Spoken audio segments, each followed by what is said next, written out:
तस्मै श्रीगुरवे नमः। मूकं करोति वाचालं पङ्गुं लङ्घयति गिरिं यत्कृपातमहं वन्दे श्रीगुरुं दीनतारणम्।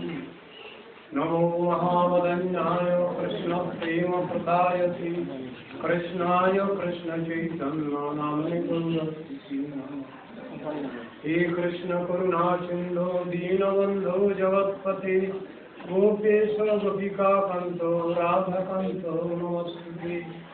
तप्तकाञ्चन गौरङ्गी राधे वृन्दावनेश्वरी वृषभानुसुते देवी प्रणमामि हरिप्रिये। वृन्दायै तुलसीदेवै प्रियायै केशवस्य च कृष्णभक्तिप्रदे देवी शुद्धवत्सै नमो नमः। संसारकल्पतरुभ्यश्च कृपा सिन्धुभ्यैव च पतितानां पावनेभ्यो वैष्णवेभ्यो नमो नमः। श्रीकृष्ण चैतन्य प्रभु नित्यानंद श्री अद्वैत गदाधर श्रीवासादि गौरभक्तवृंद। हरे कृष्ण कृष्ण कृष्ण हरे हरे हरे राम राम राम हरे हरे।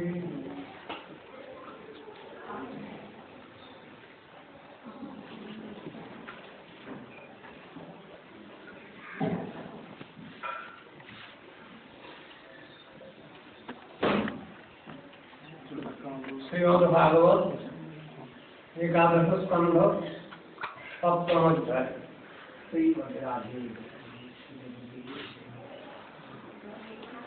अत्र मृगयन्त्याध्य युक्त हेतुभिरीश्वरं गृह्यमाणैर्गुणैर्लिङ्गैरग्राह्यं अनुमानत। আমার স্বরূপ প্রত্যক্ষ অগোচর হইলেও এই মানব দেহস্থিত জীবগণ বুদ্ধি প্রভৃতি গুণসমূহ ও প্রকাশ ও অপ্রকাশ লক্ষণ দর্শনে অনুমান বলে তৎসমুদায়ের প্রবর্তক স্বরূপ আমার সন্ধান করে থাকেন। ভগবানকে আমরা চিনতে পারি না, জানতে পারি না, বুঝতে পারি না, তিনি দুর্জ্ঞ তত্ত্ব। তথাপি ভগবান থেকেই পাওয়া যে বুদ্ধিবৃত্তি তার দ্বারাই কিছু মানুষ তারা এই সংসারে থেকেই সংসারের মূল মালিক যে ভগবান তার অনুসন্ধান করবার জন্য প্রবৃত্তি বিশিষ্ট হন। अत्र उदाहरणतिमम् इतिहासं पुरातनम् अवधूतस्य संवादं যদো রমিততে যশ। যে কথাগুলো ভগবান কৃষ্ণ উদ্ধবকে উপদেশ করলেন সেই জিনিসটাকে বুঝাবার জন্য এখানে একটা প্রাচীন ইতিহাস টেনে আনছেন। এ বিষয়ে প্রাচীনগণ পরমাবিবেকী কোনো এক অবধূত এবং যদুর সংবাদরূপ এই পুরাতন ইতিহাস বর্ণনা করে থাকেন। অবধূতং দ্বিজং কঞ্চিৎ চরন্তম অকুতো ভয়ম কবিং নিরীক্ষ তরুণং যদু অপ্রচ্ছ ধর্মবিদ।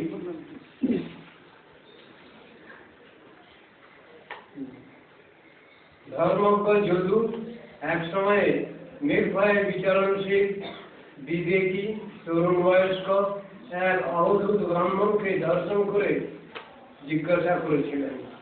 শ্রী যদুর উবাচ, যদু বলছেন, কুতো বুদ্ধিরিয়ং ব্রাহ্মণ ন কর্তুং সুবিচারদা যথাসাধ্য ভবাল লোকং বিদ্যাংশ্চরতি বালবৎ। আপনারা যদুরাজের ইতিহাস শুনেছেন। তিনি হলেন যযাতির জ্যেষ্ঠ পুত্র। তিনি যখন রাজা হয়েছেন, রাজত্ব চালাচ্ছেন ভালোভাবেই, তাঁরই রাজধানীতেই রাজপ্রাসাদের অতি নিকটেই একজন সাধু বাস করতেন। বৃক্ষতলে। তারই নাম অবধূত। তিনি সবসময় বৃক্ষতলেই বাস করতেন, কিন্তু শীত গ্রীষ্ম বর্ষা সবই অতিক্রম করতেন তিনি অনায়াসে, খুব আনন্দিত মনে। সেই সাধুর আচরণ দেখে যদুরাজ খুব বিস্মিত হয়েছেন। প্রজাগণের কল্যাণ চিন্তায় তিনি ভোরবেলায় উঠে বেরিয়ে যেতেন নগরে। কোথায় কোন প্রজার কি অসুবিধা হচ্ছে না হচ্ছে নিজেই খবর নিতেন। এইরূপ অবস্থায় একদিন ফিরবার সময়, খবর টবর নিয়ে ফিরবার সময় তিনি ওই সাধুর কাছে উপস্থিত হন। তিনি কিভাবে নিশ্চিন্ত ভাবে আনন্দিত মনে দিনগুলো কাটিয়ে দিচ্ছেন, এটা দেখে রাজার খুব জানবার ঔৎসুক্য হয়।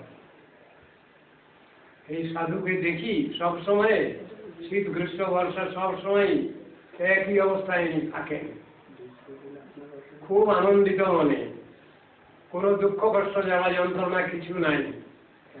আর আমি একজন রাজা, আমার কত রকম ধরনের অসুবিধা, কত মানসিক কষ্ট। তাই একদিন সব খবর টবর নিয়ে ফিরবার সময়, তার রাজপ্রাসাদে ফিরবার সময় ওই সাধুর কাছে গিয়ে বসেছেন। তাকে গিয়ে প্রশ্ন করছেন রাজা। শ্রী যদুর উবাচ কুতো বুদ্ধিরিয়ং ব্রহ্মণ ন কর্তুং সুবিচারদা যাম অসাধ্য ভবানী লোকং বিদ্যাংশ্চরতি বালবৎ। যদুরাজ বললেন, হে ব্রাহ্মণ, আপনি কোনরূপ সৎকর্মের অনুষ্ঠান করছেন না, তথাপি আপনার এইরূপ সর্বলোক বিলক্ষণা বুদ্ধি কিরূপে উৎপন্ন হল? আপনি যে খুব সাধন ভজনে খুব ব্যাপৃত তাও দেখি না, অথচ আপনার বুদ্ধিকে প্রশংসা না করে পাওয়া যায় না। যে বুদ্ধি বলে আপনি বিদ্বান হয়েও বালকের ন্যায় এই পৃথিবীতে অনায়াসে বিচরণ করছেন খুব আনন্দিত চিত্তে, এটা আমার জানতে খুব ইচ্ছা হয়। রাজা ওই সাধুকে জিজ্ঞাসা করছেন, প্রায় ধর্মার্থ কামেষু বিবিধশয়াঞ্চ মানবা হেতু নৈব সমীহন্তে আয়ুষু যশস্ত্রিয়। জগতে মানবগণ প্রায়ই আয়ু, যশ, ঐশ্বর্য কামনায় ধর্ম অর্থ কাম এবং আত্মতত্ত্ব বিচারে প্রবৃত্ত হয়ে থাকেন। জগতের যেসব মানুষ তারা এই জাগতিক বিষয় নিয়েই সবসময় ব্যস্ত আছে, কিন্তু আপনাকে আমি দেখি অন্য রকমের। আপনি জগতের থেকেও আপনি জগতের কোন ব্যাপারে আপনি সংশ্লিষ্ট নয়, এটা অন্যরকম আপনাকে দেখি। এটা কেন? সাধারণ লোক জগতের তারা ধর্ম অর্থ কাম মোক্ষ নিয়ে ব্যস্ত থাকে, কিন্তু আপনাকে তো সেসব কোনো চেষ্টা করতে দেখি না, অথচ আপনি খুব সুখী আনন্দিত। কিভাবে এটা হয় আপনার? তন্তু কল্প কবির দক্ষ সুভব অমৃত ভাষণ ন কর্তা নেহ সে কিঞ্চিৎ জড়ন্মত্ত পিশাচব।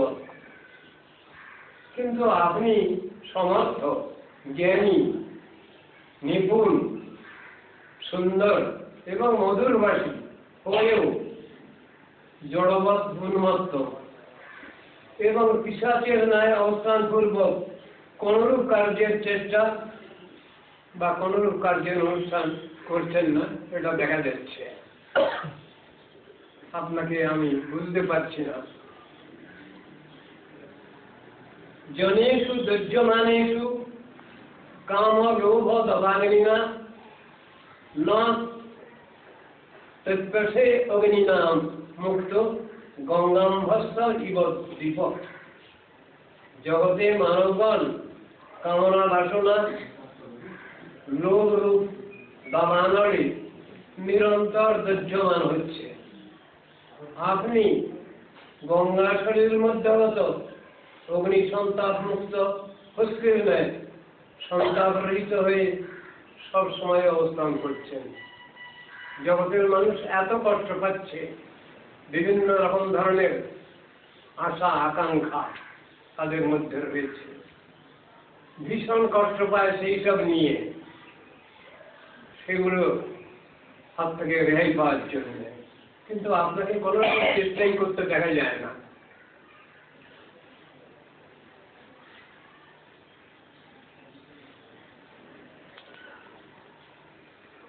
তং হি ন পৃচ্ছতাং ব্রহ্মণ নাত্মন্যানন্দ কারণম ব্রহি স্পর্শবিহীনস্য ভবতঃ কেবল আত্মনঃ। হে ব্রাহ্মণ, আপনি পুত্র কলত্রাদি শূন্য, আপনার কোনো সংসার নেই, অতএব বিষয় ভোগ রহিত হয়েও কিরূপে হৃদয়ে এমন আনন্দ লাভ করছেন? সবসময় আপনাকে দেখি খুব আনন্দিত, হাসি খুশি মুখ। আমরা তার কারণ জিজ্ঞাসা করছি, সুতরাং কৃপাপূর্বক বর্ণনা করবেন। আর রাজা এইভাবে সেই সাধুকে প্রশ্ন করছেন।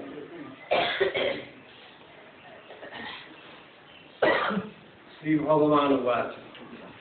এই খবরটা জানিয়ে ভগবান আবার বলছেন, যদু নৈব মহাভাগো ব্রহ্মণ্যেন সুমেধসা পৃষ্ঠ সভাজিত প্রাহ প্রশ্রয় অবনতং দ্বিজ। ভগবান বললেন, ব্রাহ্মণ হিতপরায়ণ বুদ্ধিমান যদু কর্তৃক এইরূপ সম্মানিত ও জিজ্ঞাসিত হয়ে মহাভাগ অবধূত ব্রাহ্মণ বিনয় অবনত ভাবে রাজাকে বলতে লাগলেন। শ্রী ব্রাহ্মণ উবাচ, সন্তি মে গুরবো রাজন বহবো বুদ্ধুপাশ্রিতা যত বুদ্ধিমুপাদায় মুক্ত অটানিহ তং শ্রেণু। ব্রাহ্মণ বললেন, হে রাজন, আমি যাদের নিকট থেকে জ্ঞান লাভ করে মুক্তভাবে এই পৃথিবীতে অনায়াসে ভ্রমণ করছি, আমার নিজ বুদ্ধি দ্বারা স্বীকৃত তাদৃশ অনেক গুরু জগতে বর্তমান আছেন, তাদের নাম শ্রবণ করুন। রাজা প্রশ্ন করেছেন, জগতের লোক যেভাবে চলে আপনি সেভাবে চলছেন না দেখছি, আপনার কোনো চেষ্টাই নেই, নিশ্চেষ্ট, অথচ চুকি, শান্ত এবং খুব আনন্দিত চিত্ত সব সময় আপনাকে দেখি। সেই প্রশ্নের উত্তরেই ওই সন্ন্যাসী বলছেন, আমার অনেক গুরু আছেন, সেই গুরুদের কাছ থেকে যেসব শিক্ষা আমি পেয়েছি সেই শিক্ষা আমি নিজে আচরণ করি, তদনুসারে আমি শান্তচিত্ত, আমার কোনো চেষ্টা নেই। সেই গুরু কারা কারা? 24 গুরু। এই অবধূতের 24 গুরুর উদাহরণ এখানে আরম্ভ হয়েছে। পৃথিবী, বায়ুর আকাশ, সনাতগ্নি চন্দ্রমা রবি, কপত অজগর সিন্ধু পতঙ্গ মধুকৃত গজ, মধুভা হরিণ মীন পিঙ্গলা কুররোর্ভক কুমারী সরকৃত সর্প ঊর্ণনাদি সুপেচকৃত। এতে মে গুরবো রাজন চতুর্বিংশতি অস্ত্রিতা শিক্ষা বৃত্তিভিরেতেষাং অন্য শিক্ষা মিহাসমন। কতজন গুরু উনি করেছেন আর তাদের কাছ থেকে যে শিক্ষা পেয়েছেন সেই শিক্ষা নিয়ে যে উনি জগতে চলছেন তাতেই উনি এত আনন্দিত চিত্ত। কে কে? হে রাজন, পৃথিবী, বায়ু, আকাশ, জল, অগ্নি, চন্দ্র, সূর্য, কপোত, অজগর, সমুদ্র, পতঙ্গ, ভ্রমর, হস্তি, মধুহরণকারী ব্যাধ, হরিণ, মৎস্য, পিঙ্গলনাম্নী বেশ্যা, ক্ষুরর পক্ষী, বালক, কুমারী, বান নির্মাণকারী কোন এক লৌহকার, সর্প, পূর্ণনাভ এবং পেশকারী ভ্রমর বিশেষ, এই চতুর্বিংশতি বস্তুকে আমি নিজ হৃদয়ে গুরুরূপে স্বীকার করে নিয়েছি। ওদের আচরণ দর্শনে স্বয়ং শিক্ষণীয় বিষয় সমূহ আমি ওদের কাছ থেকেই সব গ্রহণ করেছি। যদনু শিক্ষা আমি যথা বা নহুষাত্মজ তথা পুরুষ ব্যাঘ্র নিবোধ কথায়ামি। এই জাতি নন্দন পুরুষবর, আমি এদের মধ্যে যার নিকট থেকে যেরূপ শিক্ষা লাভ করেছি তা আমি বর্ণনা করছি, আপনি শ্রবণ করুন। ভূতৈ রাক্রমাণপি ধীরো দৈব বসানুগৈ তদ্বিদ দন্নশ্চমেন মার্গাদ দন্নশিক্ষং শীতের প্রথম। দুঃখ সহিষ্ণু পুরুষ দৈবাধীন প্রাণীগণ কর্তৃক উৎপীড়িত হয়েও ইহা দৈব কার্য জানিয়া ধর্মপথ হইতে কখনো বিচলিত হইবেন না। জগতে যত দুঃখ কষ্ট জ্বালা যন্ত্রণা বিপদ আপদ যত আমাদের আসে, কিভাবে সেটাকে আমরা মেনে নেব সেই শিক্ষাটা প্রথমে বলছেন। দৈব কার্যে জেনে ধর্মপথ থেকে আমরা কখনোই যেন বিচলিত না হই, রাজাকে বলছেন। আমি প্রাণী পদাহতা নিষ্কলা পৃথিবীর নিকট থেকে এই ক্ষমাব্রত শিক্ষা করেছি। প্রথমে বলছেন পৃথিবীর কাছ থেকে, পৃথ্বী দেবীর কাছ থেকে, মা বসুন্ধরার কাছ থেকে কি শিক্ষা পেয়েছি? সহ্য গুণ, সর্বংসহা পৃথ্বী দেবী, তার কাছ থেকে আমি এই শিক্ষা পেয়েছি। তা প্রথম গুরু আমার ধরিত্রী দেবী, ধরিত্রী মাতা, বসুন্ধরা মাতা, তার কাছ থেকে আমি শিক্ষা পেয়েছি সব সহ্য করতে হবে। সেই অভ্যাসটা আমি করেছি। পৃথিবীর পক্ষে বিচরণশীল জনগণ পৃথিবীকে শিক্ষার গুরু না জেনে বীরভোগ্যা মনে করেন। সুতরাং প্রত্যেকেই প্রত্যেকের পীড়া দান করে প্রত্যেককে নিত্য ধর্ম থেকে বিচ্যুত করবার চেষ্টা করেন। কামনার বশবর্তী হয়ে কাম পূরণকারী দেবগণের আনুগত্যক্রমেই প্রাণীগণের পরস্পর হিংসা প্রবৃত্তির উদয়। আদিভৌতিক দুঃখের দ্বারা অভিভূত হলে জীবের সহিষ্ণুতা ধর্ম থাকে না। তার জন্য অসহিষ্ণু জীব শিক্ষার অভাবে জগতে ভোগ প্রবৃত্তি বিশিষ্ট হয়, কিন্তু ক্ষিতির ধর্ম সহনশীলতা, সহ্য গুণ। পৃথিবীকে গুরু জ্ঞান করায় আমিও তদনুগ হয়ে সহিষ্ণু হব, এই শিক্ষাই পেয়েছি। সব সহ্য করব, এইটা রাজাকে বর্ণনা করে যাচ্ছেন। ষষ্ঠ পরার্থ সর্বেহা পরার্থই কান্ত সম্ভব সাধু শিক্ষেত ভূবৃত্তু নব শিষ্য পরাত্মনম। সাধু ব্যক্তি পরোপকারার্থে বৃক্ষ, তৃণ, নির্জরাদি প্রসবকারী পর্বতের নিকট থেকে পরোপকারার্থে নিজের উৎপত্তি এবং বৃক্ষের শিষ্য হয়ে পরাধীন জীবন শিক্ষা করবেন।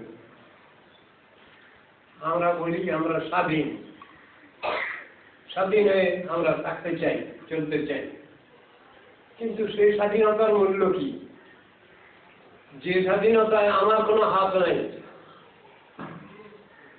সেই স্বাধীনতার কোনো মূল্য নেই। সব উপদেশের সার কথা হলো ভগবানের উপদেশ নির্দেশ পালন করা। সাক্ষাৎ অসাক্ষাৎ, অসাক্ষাৎ মানে শাস্ত্র। যখন সাধুকে পাওয়া যাবে না, সাধু দুর্লভ যখন, তখন কি করে আমি চলবো চলার পথে? তখন বলছেন গ্রন্থরূপী সাধু সঙ্গ করতে হবে। যখন সাক্ষাৎ ভাবে সাধুগুলির উপদেশ আমরা পাচ্ছি না, তখন শাস্ত্র গ্রন্থ নিয়েই আলোচনা করতে হবে। কেন? সেই শাস্ত্র গ্রন্থই হল পরোক্ষ সাধু সৎসঙ্গ।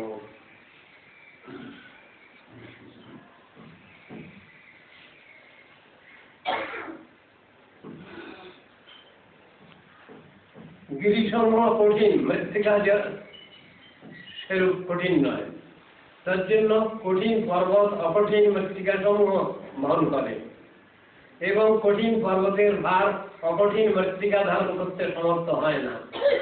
পৃথিবীর দুই প্রকার উপাদান, কঠিন পর্বত ও অকঠিন মৃত্তিকা। পর্বত থেকে তদিতর বস্তু সমূহ পরার্থপরতা শিক্ষা করতে হবে।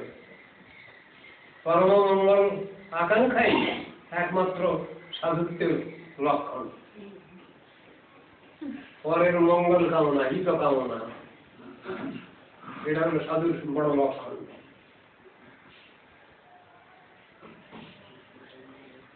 পরম মঙ্গল আকাঙ্ক্ষাই একমাত্র সাধুত্বের কারণ। নতুবা স্বার্থপরতা এসে জীবকে পরহিংসা চেষ্টান্বিত করা। পৃথিবী থেকে জাত বৃক্ষের নিকট থেকে শিক্ষা লাভের বিষয় পর উপদ্রব সহিষ্ণুতা। বৃক্ষ যেন কাটিবে হোক কিছু না বলয়, শুকাইয়া মইলে কারো পানি না মাগয়। সাধু সন্ত হচ্ছেন ওই রকম, তারা পরপীড়ক নন। তাদের প্রতি অনীহা প্রকাশ করলে, ক্রোধ প্রকাশ করলে বৃক্ষ যেমন কিছু ব্যবস্থা নেয় না, সেই রকম গুণ থাকবে সাধনার ক্ষেত্রে। সাধক সাধিকার সেই রকম ধরনের জ্ঞান থাকবে, তারা কখনো পরপীড়ক হবেন না। গাছকে কাটছে যে, তাকেও ছায়া দিচ্ছে বৃক্ষ। মানুষ করে এরকম করবে? করবে না। সেই জন্য কথাটা এসেছে চৈতন্য চরিতামৃতের মধ্যে, বৃক্ষ যেন কাটিলেও কিছু না বলায়, শুকাইয়া মইলে কারো পানি না লাগায়। ওই রকম সহ্য গুণ শিক্ষা করতে হবে। আমি পর্বতের কাছ থেকে, বৃক্ষের কাছ থেকে এটা শিক্ষা লাভ করেছি। চৈতন্য মহাপ্রভু থিওরি, চৈতন্য মহাপ্রভু এই উপদেশ করেছেন যে 8টা শ্লোক চৈতন্য মহাপ্রভু বলেছেন শিক্ষাষ্টকম, তার ভিতরে 3য় শ্লোক। প্রণাদপি সুনিচেন তরুণপি সহিষ্ণুনা অমানিনা মানবেন কীর্তনীয় সদাবলী। চৈতন্য মহাপ্রভুর শিক্ষা ওটা বুঝতে হবে। 4টা জিনিস আমাদের গুণ রূপে গ্রহণ করতে হবে, তা না হলে আমাদের নাম কীর্তনের অধিকার নেই। শাস্ত্রে যে আমরা হরিনাম করব উপদেশ রয়েছে, কিভাবে করব? আমাদের এই 4টে গুণ সংগ্রহ করতে হবে। 4টে গুণ আমাদের বিশেষভাবে নিয়ে চলতে হবে। কি কি? কি কি 4টে গুণ?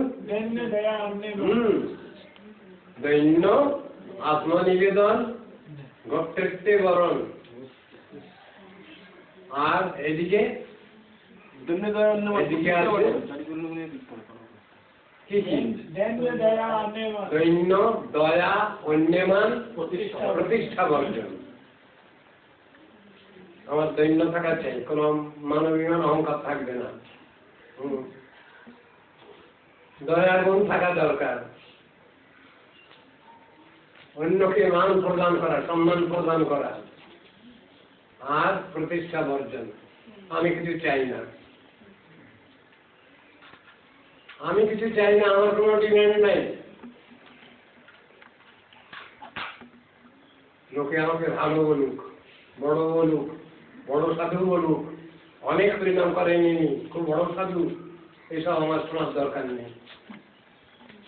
তার থেকে সমালোচনা শোনা ভালো, তাহলে আমার ভগবানের প্রতি টান থাকবে। এই শিক্ষা, এই চারটে না থাকলে তো হরিভজন করা যাবে না, এই চারটে গুণ না থাকলে ভগবানের নাম করা যাবে না। অমানি মানদ হইলে কীর্তনে অধিকার দিবে তুমি, মহাজন পদাবলী বলতে রয়েছে।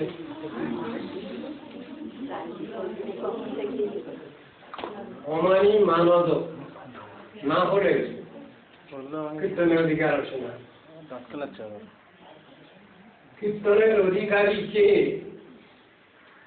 একটা প্রবন্ধ আছে সরস্বতী প্রভুপাদের, বহু কথা লেখা আছে তার মধ্যে। কীর্তনের অধিকার কার? কে নাম কীর্তন করবেন? নাম কীর্তন করার অধিকার কার? কার শ্রীমুখে নাম প্রকাশিত হবেন? এসব বিষয়ে আলোচনা। এখানে সেই কথাটাই বলছেন।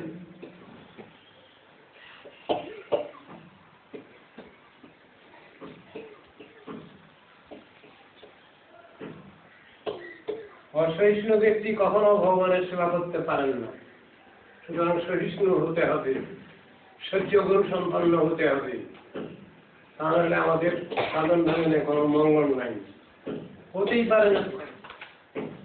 এই জন্যই গৌর সুন্দর সকল জীবকে তরুর ন্যায় সহ্য গুণ সম্পন্ন হয়ে হরিকীর্তন করবার আদেশ করেছেন। শেষকালে ওই কথাটাই প্রাণবৃত্তৈব সন্তুষ্টেন্দ্রিয়প্রিয়ৈ জ্ঞান যথা ন পশ্যেত,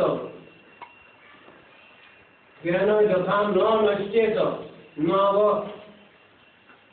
চির্যেত বাংমন। প্রাণবায়ু যেমন রূপ রসাদি বিষয়ের অপেক্ষা ব্যতীত জীবন রক্ষার উপযোগী রূপে কেবলমাত্র আহারাদি লাভ করেই প্রবাহিত হয়, মনস্বী ব্যক্তিও সেই রূপ যাতে জ্ঞান বিনষ্ট ও বাক্য মন বিক্ষিপ্ত না হয় তাদৃশ জীবিকা মাত্রেই সন্তুষ্ট থাকিবেন, পরন্তু ইন্দ্রিয় সমূহের অভিষ্ট বৃত্তি সকল দ্বারা সন্তুষ্ট হবেন না। আমার মন যা চাচ্ছে আমি তাই করছি বললে এটা ভালো কথা না। যে মন আত্মার অনুগত নয়, সেই মন যা বলবে আমি তাই করব, তাহলে আমার মঙ্গলের কোনো কথা নেই। যে মন আত্মার অনুগত, বিবেকের অনুগত, শাস্ত্রের অনুগত, সেই মন সবটাই ভালো করবে, সে কখনো খারাপ করবে না, সবসময় ভালোটাই চিন্তা করবে। নিজের ভালো চিন্তা করবে, সমগ্র জগতের সকলের চিন্তা করবে ভালো। এ হলো আত্মানুগত মনের ক্রিয়া। তাহলে কোন মন নিয়ে আমরা কাজ করব? আত্মানুগত মন। ওই সেই কথা চৈতন্য মহাপ্রভু শিক্ষার মধ্যে এসেছে। আমের হৃদয় মন, মোর মন বৃন্দাবন, মনে বনে এক করি জানি, তাহা তোমার পদোদয় করাহ যদি উদয়, তবে তোমার পূর্ণ কৃপা মানি। চৈতন্য মহাপ্রভু নিজে বলছেন কৃষ্ণকে, নিজে শ্রীকৃষ্ণ চৈতন্য, তিনি তার শক্তিকে নিয়ে এসেছেন এই জগতে। তিনি আবার কৃষ্ণকে বলছেন কথাগুলো।